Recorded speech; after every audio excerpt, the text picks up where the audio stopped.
All right, so I'm going to show you how to use CMX2's advanced editor to really go crazy with exploring color. It's a really good thing in case you're not sure what you want to do with color, but you want to get inspiration and different ideas.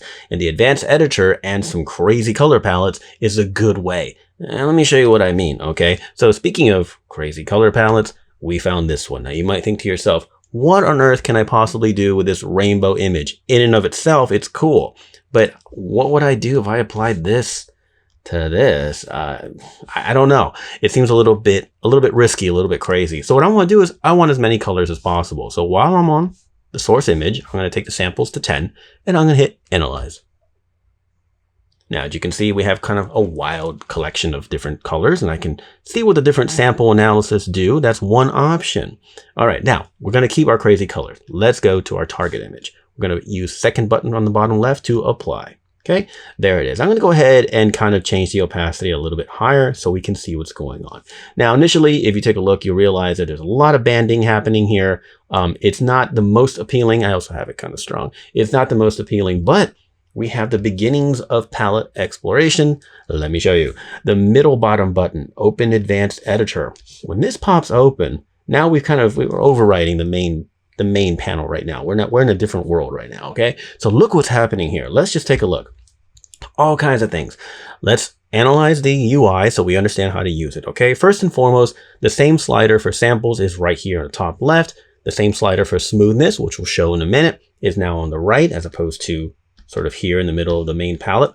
But now we have the palette viewed a little bit differently. Now, this top bar going across here, this is the extracted palette that we've applied to our image. Below that, what are all these extra colors? These colors are your secret weapon, okay? What I mean is that CMX2, when it analyzed the source image, it not only found a palette that it felt was the most representative, it also tucked away some secondary colors from the palette that it thought would be a nice potential to swap out. Maybe you don't like that exact look, maybe this one. So it finds the most representative one and it actually catalogs some secondary palettes that you can now toggle back and forth. Let me give you an example. So right here, this is probably the most flagrant. We have a yellow right here, right? We have 4 other samples that CMX2 found, different hues in roughly the same luminosity range. So if I want to swap out the yellow for this cyan, I click cyan and now it swapped it out.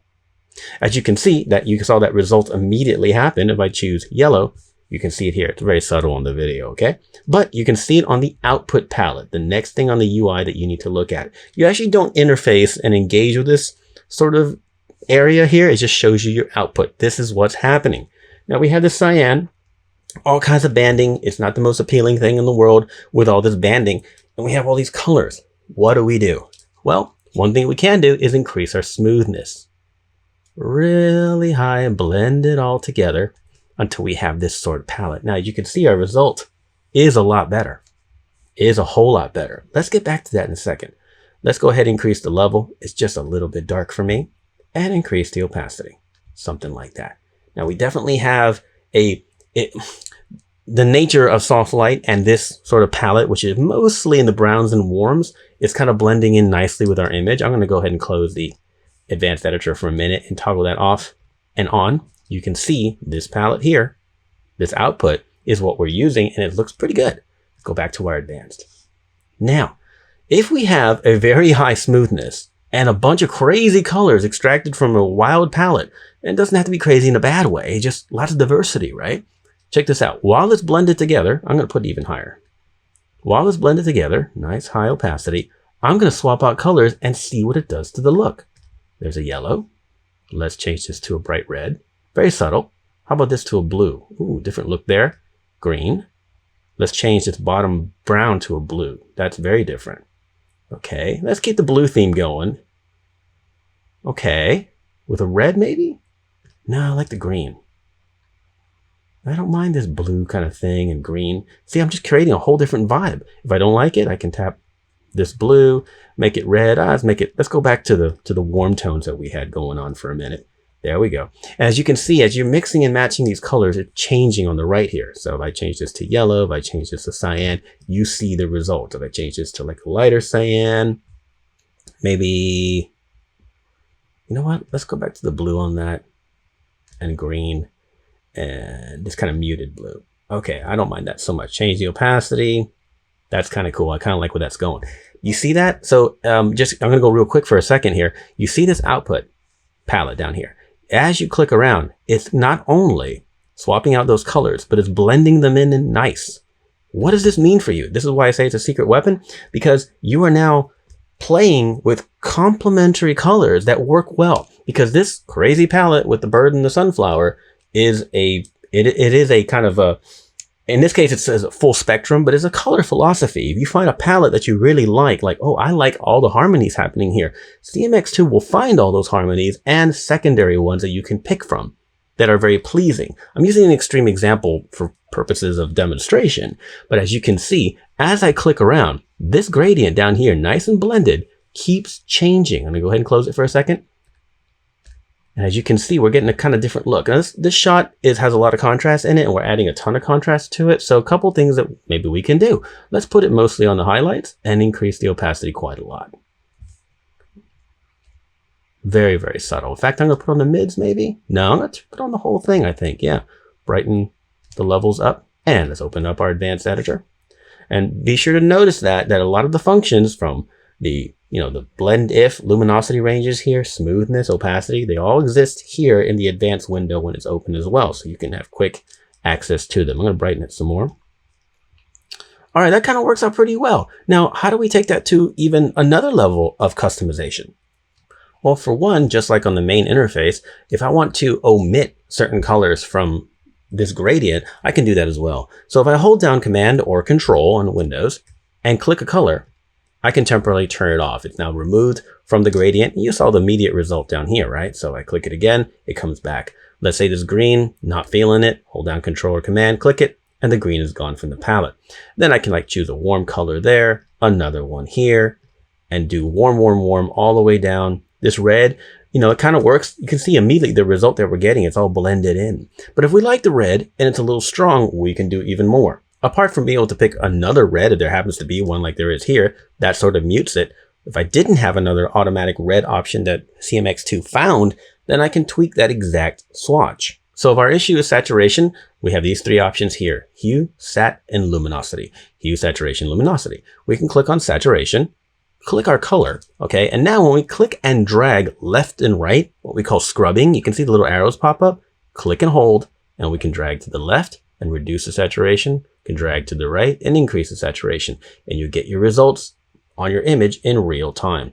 So as you can see, I've reduced the saturation there. So what have I done? Well, I've removed this green aqua foam thing that I don't really like, but I kind of like it, but I ended up, when I first started, I liked it. And now I'm in this warm tone thing that I think it's working. So this green one, I don't know how I feel about the green one. Maybe I'll add an orange there.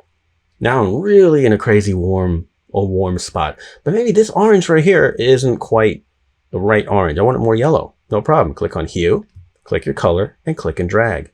And I can take that hue a little bit more like that. And you can probably guess what the next option, luminosity, is. Click luminosity, click this color, and you can brighten that one if you want. Now, CMX2 is going to limit your range because it doesn't want you to choose an extremely bright luminosity in the middle of your gradient, where generally you want to apply that to your midtones, or vice versa in the shadows.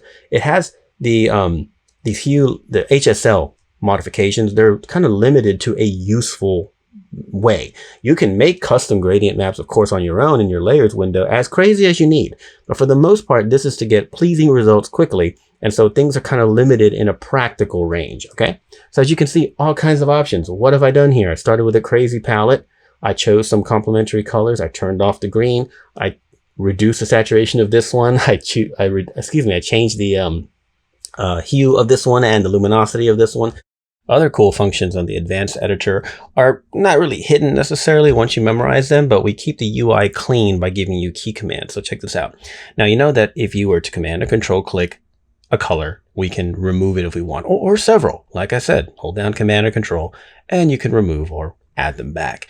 Now, another thing you can do by holding down Option or Alt is to view where a color is landing, as it were. So if I hold down Option or Alt and choose this orange, it'll show you this is where exactly on the image that color is, so you can see exactly what's going on. It's not always obvious what's happening, right? It gives you a good visualization. Let's try this sort of pink color here. You can see that's more in the highlights. It's higher up on the luminosity ranges, right, in the brighter ranges. So once again, click and turn that off. Now, and let's say you change the hue of this green right here, right? So we're going to shift it around. We get like a blue out of it, right? Cool. Go about our time, doing our work, changing this and that, whatever. We can come back to that color and right click it. Right click it, and it goes back to the original. That's really convenient because you can experiment freely without having to worry about having to go backwards, or rather not having the ability to go backwards. And at the very bottom, we have the 4 main blend modes, which are also on the main UI. Okay, so we have those 4. Again, those are the ones that people use mostly with gradient map color washes, as I call it. So we have those there because they're probably going to give you the most pleasing result initially, but you can get experimental. Let me show you what I mean. So if you right click, let's say the 4th bank, which is color right now, right click it, it now becomes a menu. So you click it and you'll have all the blend modes. Okay, so you can pick any of these. Let's go ahead and choose, oh, I don't know, hard light. Okay, now hard light's in the bank, you click it and you can use hard light, which really hard light is like soft light is overlay a little stronger, and then hard light's even stronger. You can choose that one, leave it in the bank, and you have that one there if you prefer that. We can right click it again to get it into a menu, click the menu and choose a wild one. How about divide? Gets into the bank and hit divide. Chaos.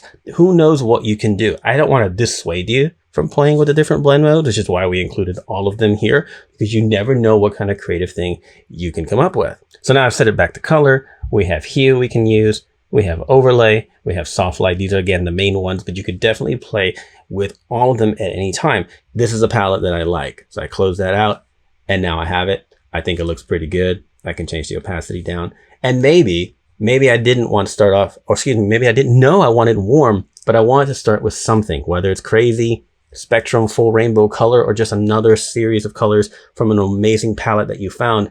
You can always explore. And like all things NBP, none of this is permanent. You can always come back in here, turn the green back on and see what that does for you, right? Change the smoothness down, see what that does for you. There's always options. You can always change these things at any time. And that's just, again, like, I get excited about it because color exploration means so much to me. And there's so many different ways to do it. And CMX2 gives you like this quick access to things that you maybe didn't consider before. That's why I get so excited about this. And that's why, you know, I've done demos for some of our beta team and whatnot. And they say, why would you ever pick this crazy palette? And when you apply it, it doesn't look like that. That's not the point. The point is to pull colors that work together in a harmonious way. So if you find something that looks great online, an image that looks good, or you grab your phone or your camera and go photograph cool palettes in your community, on vacation, wherever, you can create a collection of amazing palettes, photos, and then you can analyze them in CMX2. And make sure you watch the video about our gradient presets so you can save all of them, call them up later on whenever you want, and still keep all your flexibility and options.